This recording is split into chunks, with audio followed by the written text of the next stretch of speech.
And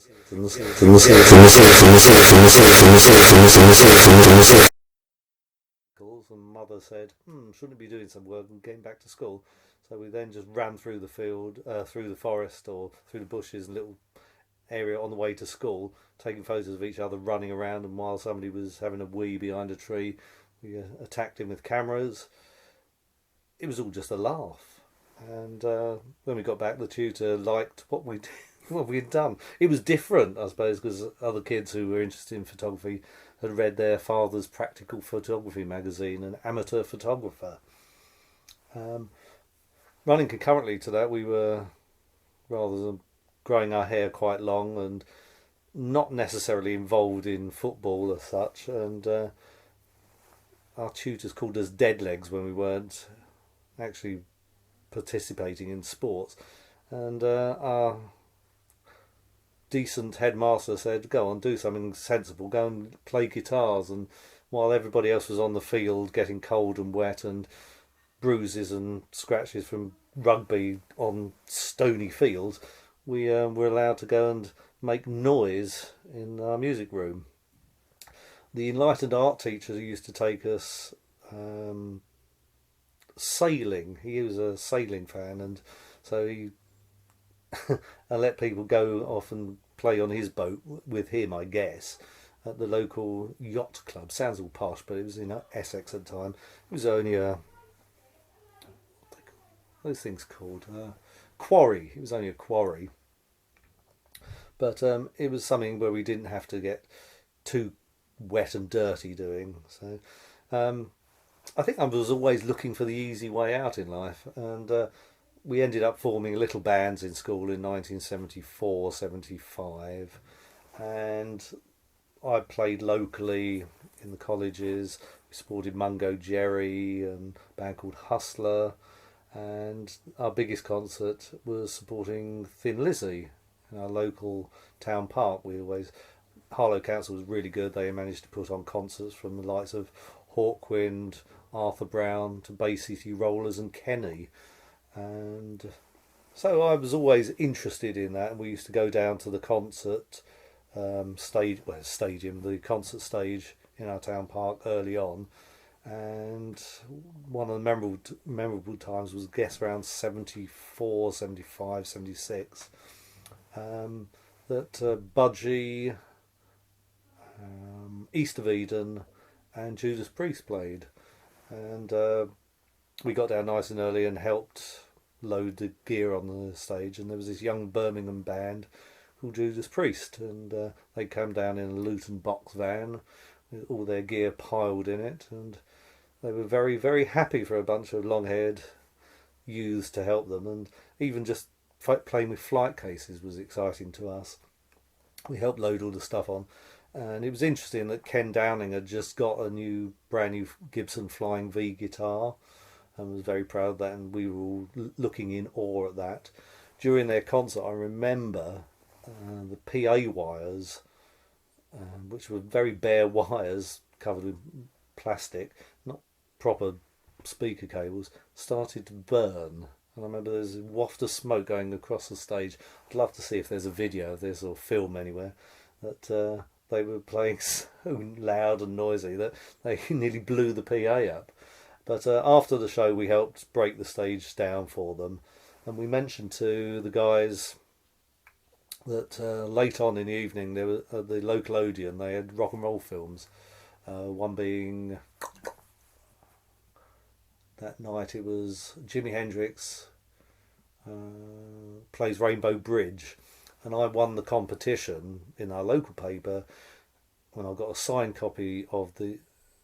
No, actually, it was Stackridge. It was Stackridge, Budgie, and Judas Priest, and I won a signed copy of the album. We told the band about this, and they said, "Oh well, as we're going back to Birmingham, we'll leave it a bit later, and let the traffic go.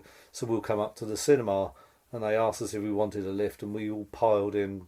Myself and two other friends piled into the Judas Priest van, went up to our local Odeon. When we got there, we didn't seem to have enough money to get in. I think it was only 50p, and I remember to this day, which is a story I related many years later, when I was working with Judas Priest doing a photo shoot for Johnny B. Good, record sleeve, a soundtrack to a movie. First time I met Rob Halford, he took me to the local Odeon when I was about 14 or 15, and he paid the 50p for me to go in. But when we got to the Odeon, Ken didn't want to put his wasn't going to leave his guitar in the van, and our local Odeon manageress wouldn't allow him to take it into the movie house. So I escorted Ken with the manageress backstage, back to her office, and had to get a signed note to say that she was looking after it and locking it up for him. But yes, we had a great time watching this Hendrix film and saying goodnight to these fellows, never thinking I'd meet up with them again. But yes, fate played its lucky hand with me. So after that, I went to art college, did fabric design, bit of graphics. Then I gradually moved into photography again, seeing more ways of actually earning money out of photography. If the worst comes to worst, one could do weddings. I've done a few in my life, and I never want to do it again. This is in 2010. 50-year-old bloke talking to everybody. So luckily I still do shoot rock and roll bands, but maybe not to the same extent we did, as magazines aren't the same as they used to be. So then I went on to go to a photographic college in Barking. I was offered a couple of degree courses, but I declined those, thinking that I would just have too much fun and too much free time, and I'd end up joining a band, ending up like Bad News, living out the back of a transit van, taking drugs and becoming a heroin addict. But no, sorry, I shouldn't jest about things like that, but in later times I did partake in whatever Ozzy was doing, and that was part of the fun of it. And to make sure that the photo shoot went well, if Ozzy wanted to go for brandy, we all went for bed many years later, so you actually know if there's a problem with your film processing. But at that stage I started taking photos of, in fact slightly before that I took photos of my band. Local band said, "Oh, those are great pictures, who took them?" I told everybody that I did. "Oh, but you're in them."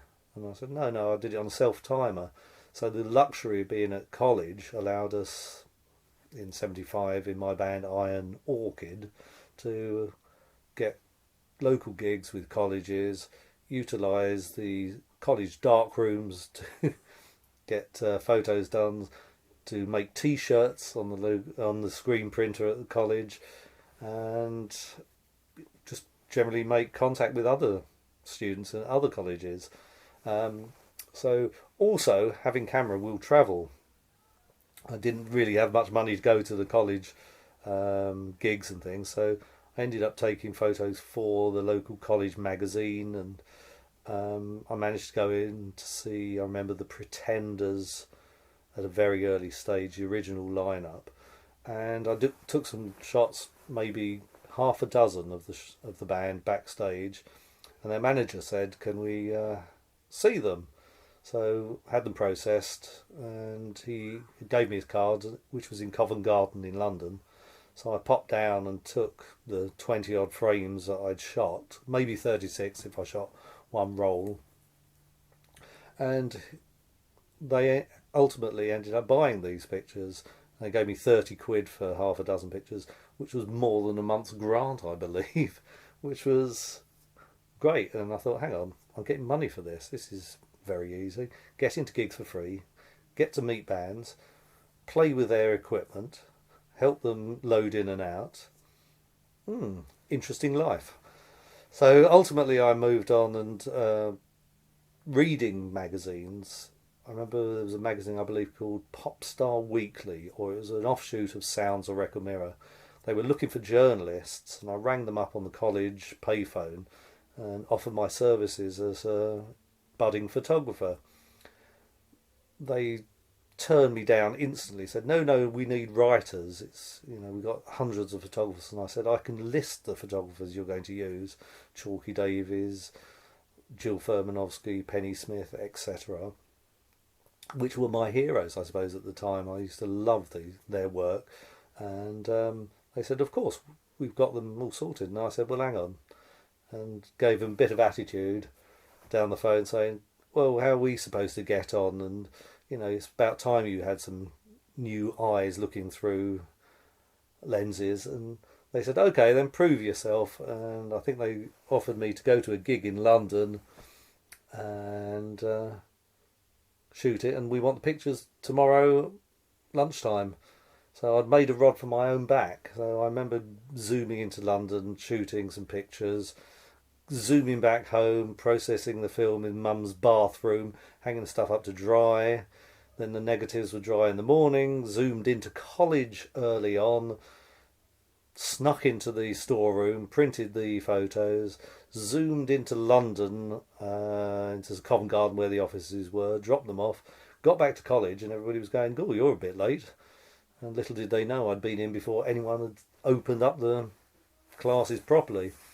And fortunately the magazine published the pictures and I got another 30 odd quid, which was great. But then I think the magazine Popstar Weekly, which Paula Yates, who ultimately married Michael Hutchins from In Excess, worked upon, it did fold and I lost contact with a lot of people.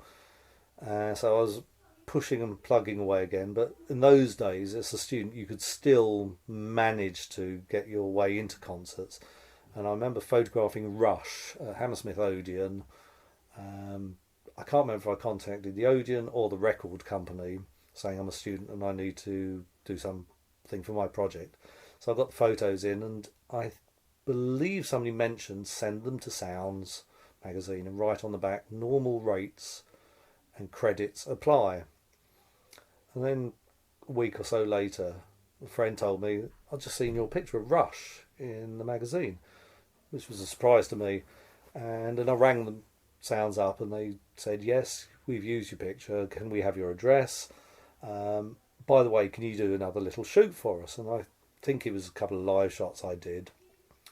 And they were used. Well, not many years, but a few years later, I found out that there was a strike going on at that stage, and so all the regular photographers and journalists were withholding their services, and I ultimately ended up doing some work for the National Union of Journalists representing photographers, and especially because I felt as though I'd broken a strike, but I had no knowledge of it.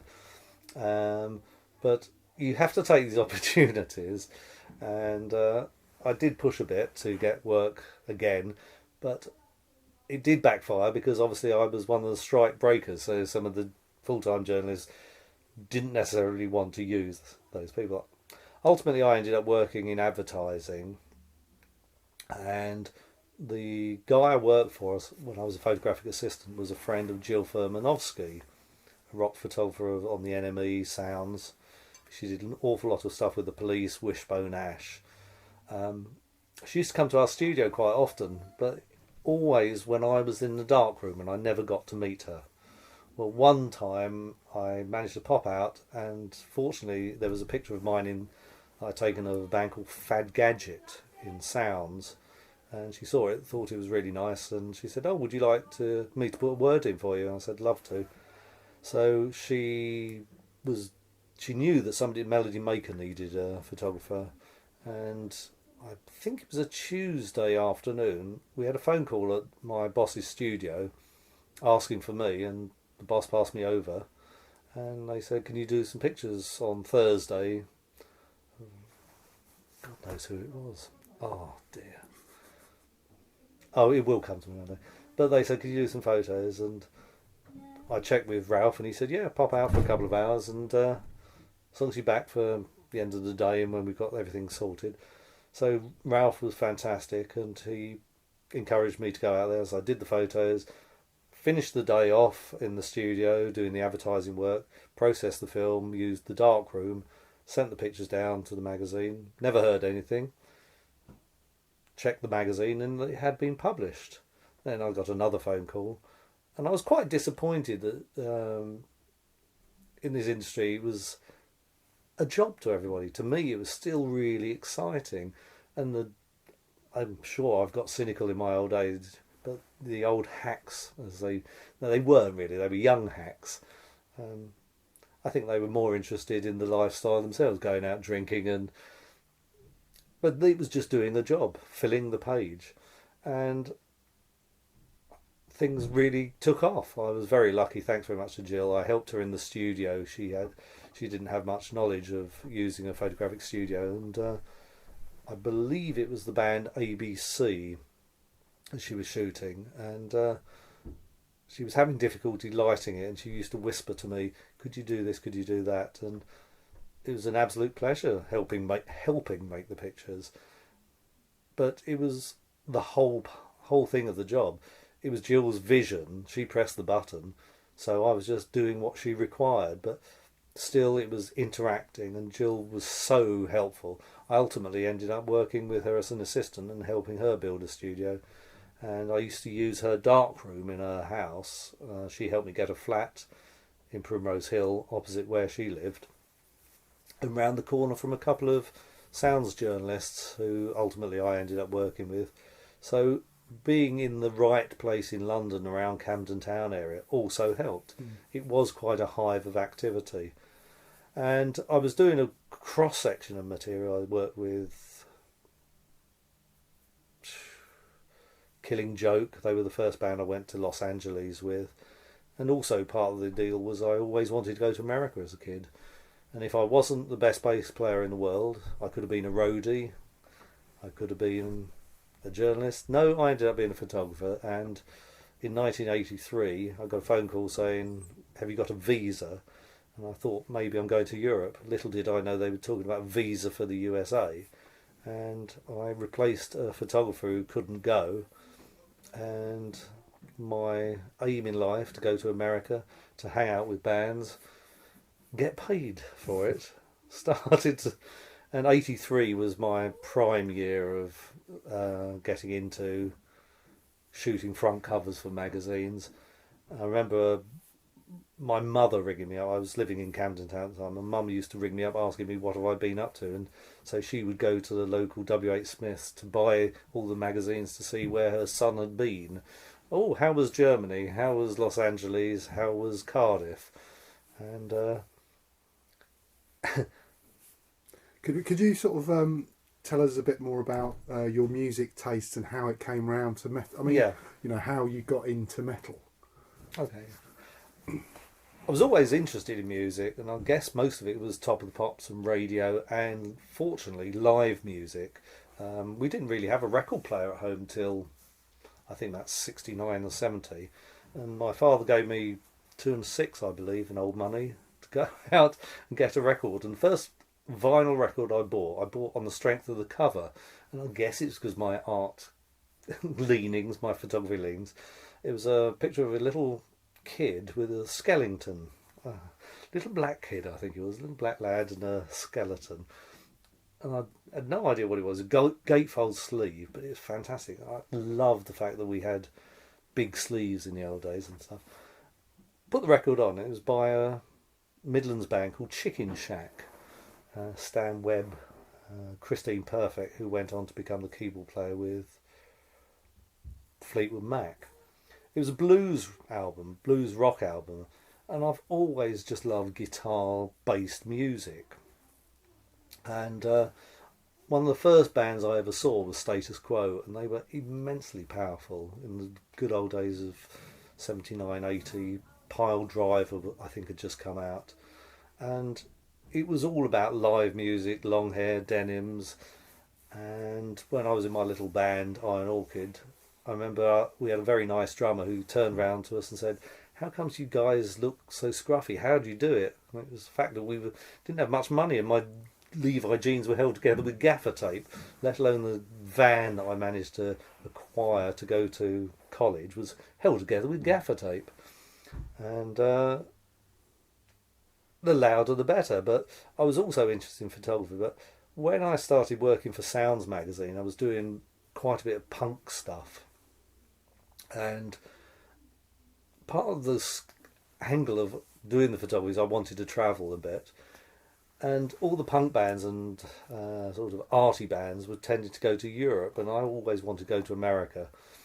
Fortunately, in '83, I went to America with Killing Joke, but most of the bands who were touring America were heavy rock bands. And when I started working with heavy rock bands, they seem to also be some of the nicest, honest, most normal people. Um, that years later, when I was working with Iron Maiden and worked in Brazil, of all places, with them, I turned up and, hi lads, what's the cricket score? That's the first thing they wanted to know. They'd missed the cricket scores of football results. So life for some of these rock and roll bands, particularly heavy rock bands, was not anything like people imagine. They might wear studs and steel chains and belts around their outfits on stage, but when you see them off stage in a t-shirt and a pair of football shorts, kicking a ball around a stadium or wherever, asking about the football scores, that's one of the things that I really like. There was no pretense in the heavy metal area, and I started to drift towards that area. And I still would say I'm a music photographer. I could photograph a pop star or a opera star, but opera still to me is heavy. And the thing is, I guess when I listen to Zeppelin Volume 1, 2, 3, Sabbath Volume 4, all that music, Deep Purple, Machine Head came out when I was at comprehensive school. These were the greatest albums I'd ever heard. It was so powerful. It was the strength of it. And I suppose that's why it's called heavy metal. It just sounds like the crashing of heavy industry to me, and it just does something inside of me, I'm sad to say. But no, it's live and it's no pretense. It can be reproduced on record. It can be reproduced in a live stadium. You feel it and sense it. Absolutely brilliant. Sorry, there was a couple of sound bites there, I hope. Yeah, definitely. Yeah, definitely. Yeah, let's just have a quick break. There's a bite. Yeah. We're gonna. So, what I'd like you to do, Tony, is tell me about the Johnny B. Good photo shoot. Because remember, we've got the photographs of the discs themselves, CD, 12-inch, 7-inch, and we've also got you took photos during the video shoot. So, if you can tell us about that day.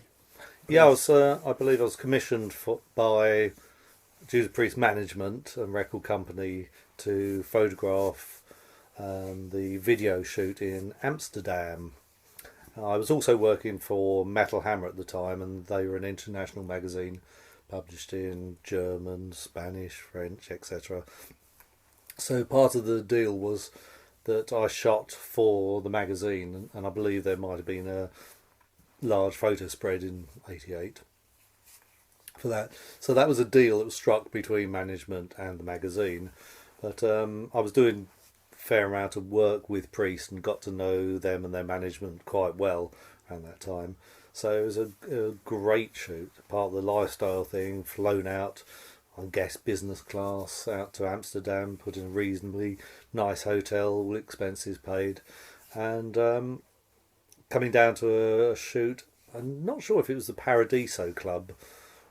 I have a vague memory, but it was a massive production, as all videos and mini movies. There's a zillion electricians, hundreds of lighting guys, film technicians and runners.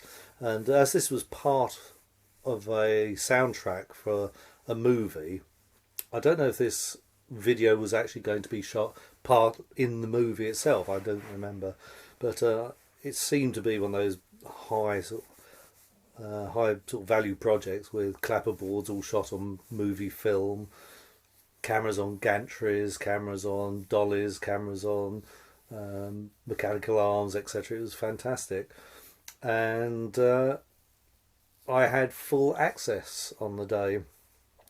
So we were photographing backstage and everything, but at some stage, I believe, before the magazine got the photos, the record company management and band had full approval of the stuff. And I had been doing pictures with the band around that time, so that's why I obviously got the job.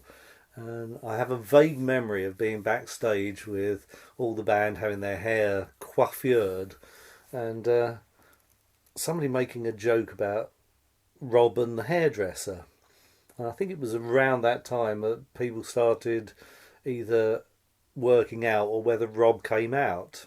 And I have a feeling that the hairdresser was his boyfriend. It sounds like a joke, but they did work well together. And I think I was asking questions about when you finished with Rob, could you do my hair? And then I brought up the horror story that I always used to use with Priest. Do you remember the first time you met me? I was a little boy in school uniform at 14, and you took me to the movies, 50p, and we sat in the back seat. No, Ken remembers it very well because it was I think he bought the Flying V guitar that week. But it was just a phenomenal shoot to be on.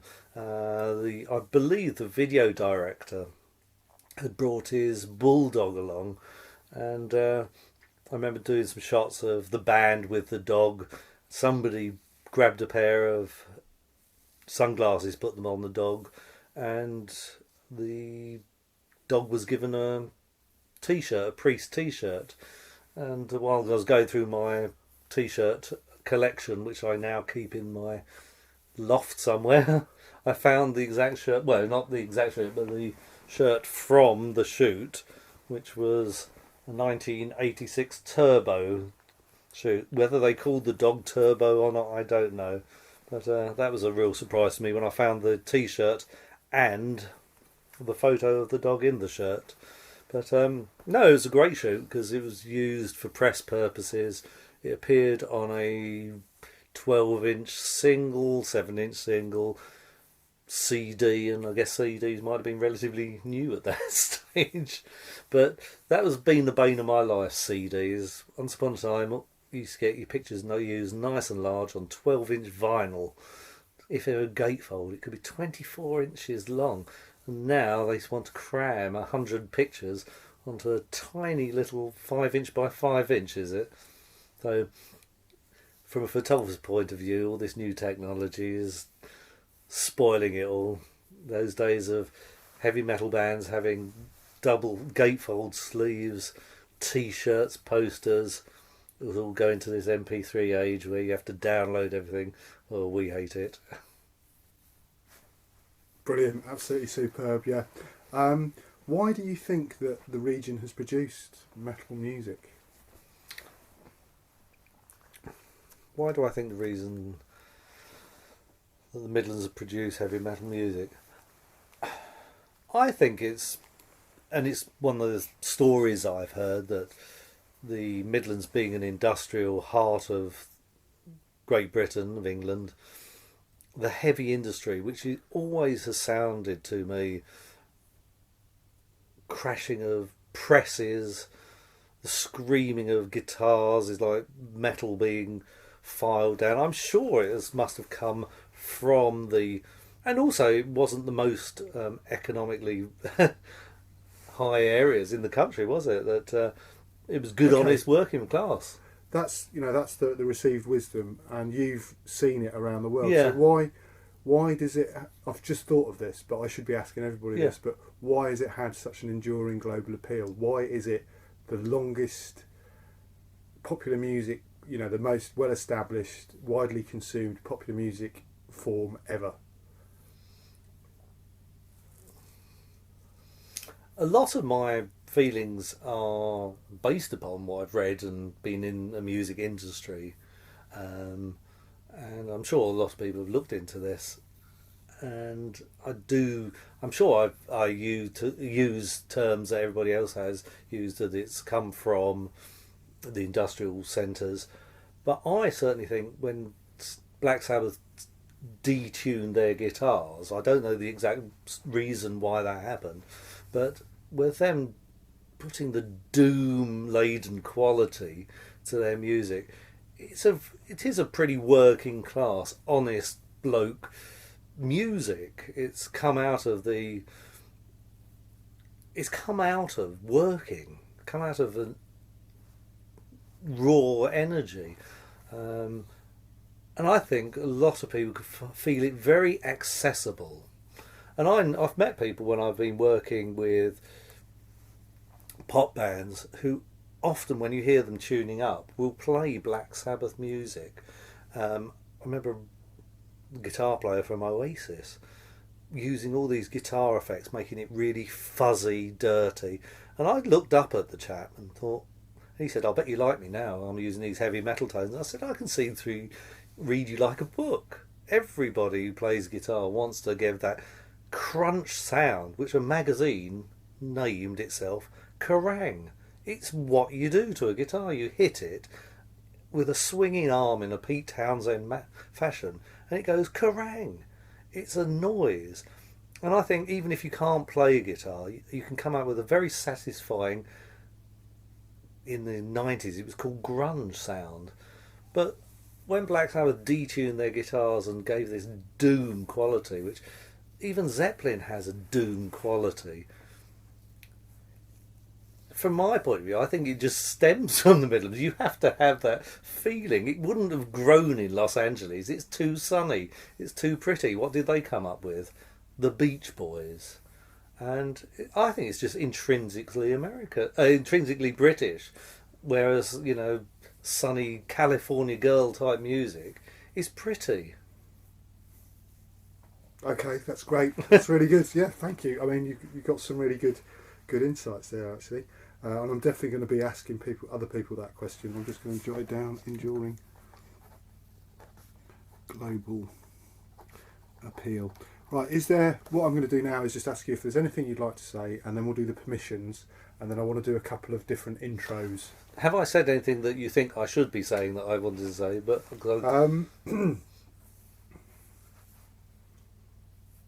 how do you feel, well, as a professional photographer, how do you feel about sort of the way that that first time that you sold your pictures? I mean, did you actually know what you were doing, that you were licensing them out to somebody for a specific number of uses in this place, and then if they wanted to use them elsewhere, you would get more money? What's that like for a professional photographer? Because I've had a couple of conversations with, working with my band.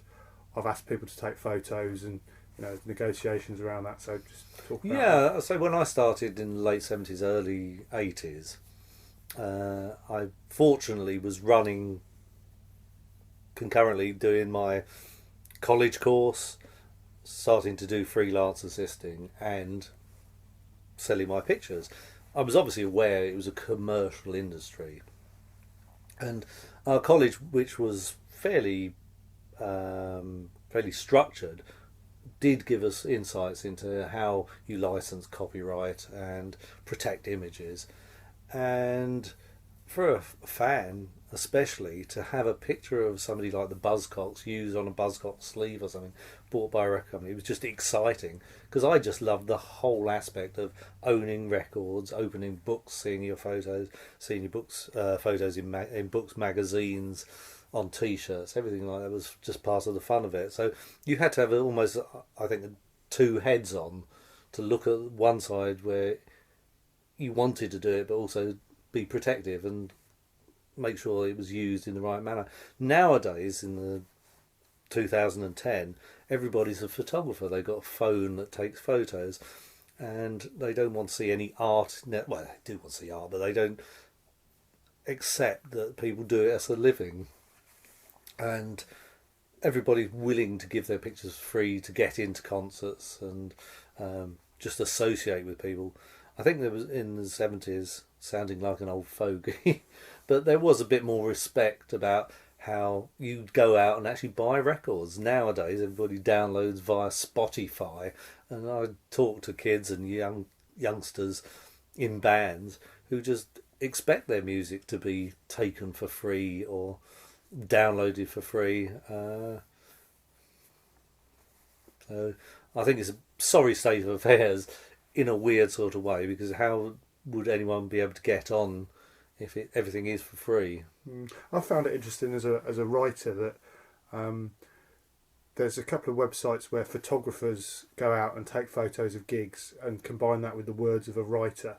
And I had this experience recently where this photographer was offering to sell me photos of my band, of the band I manage, and yet I'd written, which I found, I mean, it's not the first time it had happened, but I remember the first time it happened when, say, if we do a gig, I'll always do Google searches afterwards to look for evidence of that gig. And I found these photos. It was a big gig. It was a festival. Okay. I found these photos thinking, great, somebody's taken some photos of them. and then was reading this website and realising that I was being invited to buy them. Well, the thing is, and I didn't know that. Yeah. You know, I had no idea that somebody was is- taking photos that they were going to sell. Well, I don't mind. no. It's just- it But was the a thing is, surprise. as a photographer, you would own the image Yeah. you create. But I was going to go on to say that my word, like, so photographers can get rightly, as you say, you know, it's an art form, it's a skill, get should be recompensed for their words. But as a writer, I once was paid for some of my writing about music, and I must have written hundreds of thousands of words. Yeah, you should. I have friends, Sandy Robertson being one, who I recently put in. Somebody was trying to track him down, the guy I work with, and he still is alive. And there's a agency now called Rock's Back Pages. Yeah, I know it. Yeah, I And, use it for research. Yeah, and do you have to buy the stuff? Or? I have a license through my library because Well, I'm yeah. at a See, that's it. So, university, yeah. so that was the thing. I think journalists thought wrongly that photographers got, every time your picture get used, you get paid. Nobody does this with our words, but Yeah. they were staff writers often, so they had a real decent living and they were on expenses.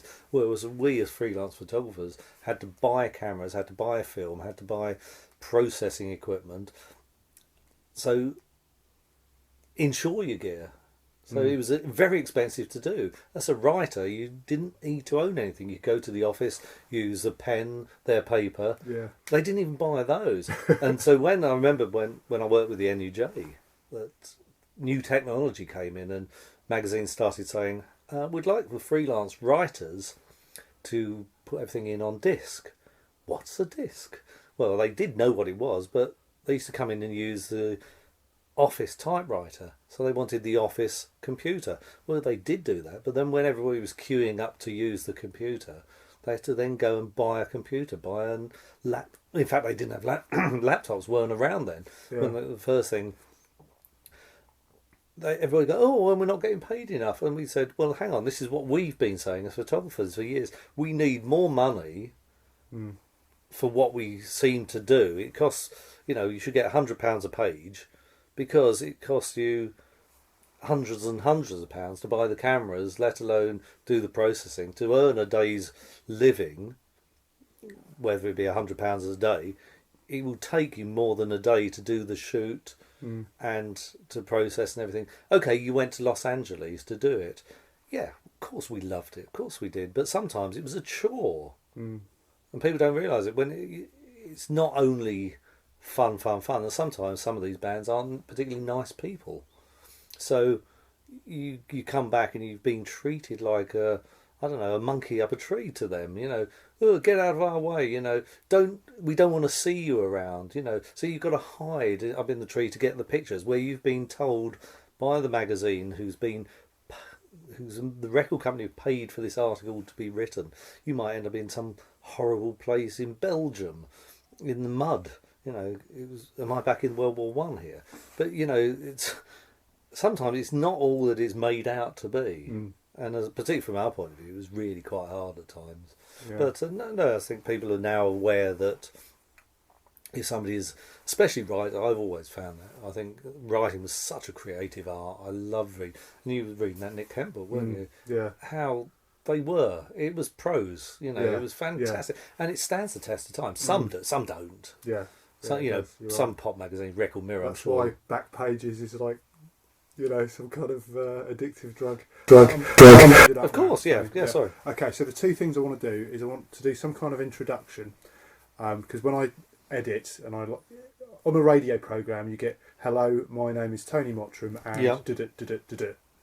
so like two sentences. So can you do that? And what you need to do is leave a gap after I finish speaking. And then when you finish speaking, we'll leave another gap before we go on to the next one. So just two sentences. Hello, my name is Tony Mottram, and I'm a professional photographer. Something like that.